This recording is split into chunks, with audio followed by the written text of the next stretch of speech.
Yeah, paminaw mo aniyang istorya dinhi sa Davao, siyudad sa Kalipay. May niabot nga bisita talagsaon ra gyud.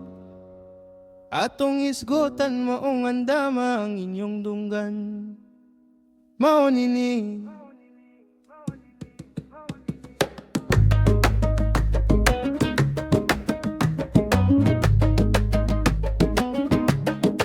si Aries Villona, ang bisita nga niabot. Pertigo dako kaayo og lawas ug porma. Inigtan-aw nimo sigurado ka matingala. Kaysa kadako niya murag wa gyud ikatandi pa. Ang buhok niya bulaw gud ang kolor. Sinaw kaayo murag gulawan nga nagkidlap-kidlap. Ang iyang tiyan nilabaw og dako kaayo. Iniglakang niya murag nagkurog-kurog yun sa kadagaya. Dili siya naginusara, ayaw mo kabalaka. Na siya'y kauban, tulo silang nagkadayon. Si Totonok, si Aaron, mga higala nga sige katawa.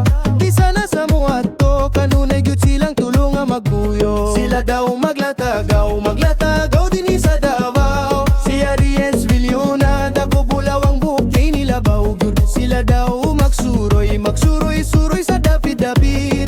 Kauban ni Totonerot, Aaron lingaw kayo nga makitaan. Lakang-lakang lang, naglibot sa kalsada. Ang mga tao nagtanaw, nagdayek sa ilang pamaagi. Kay si Aries lahi, talagsaon ang hitsura.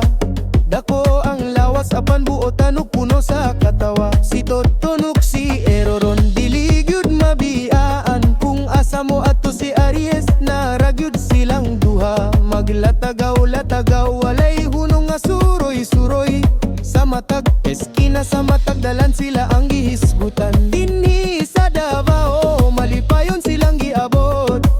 Ang among bisita, gihatagan na mo o pagtahod. Bisan unsa pa kadako, bisan unsa pa ang dagway. Ang importante, maayo ug malipayon nga pag-ubanay. Sila daw maglatagaw dinhi sa Davao. Si Aries Villona, dako bulaw ang buhok kay nilabaw jud. Sila daw magsuroy sa dapit-dapit.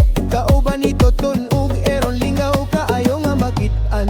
Bulaw ang buhok, dako ang lawas, nilabaw ang tiyan. Toton ug Aaron, silang tulo walay hunon ug lakaw. Gikan sa pikas dapit ni abot aron maglipay dinhi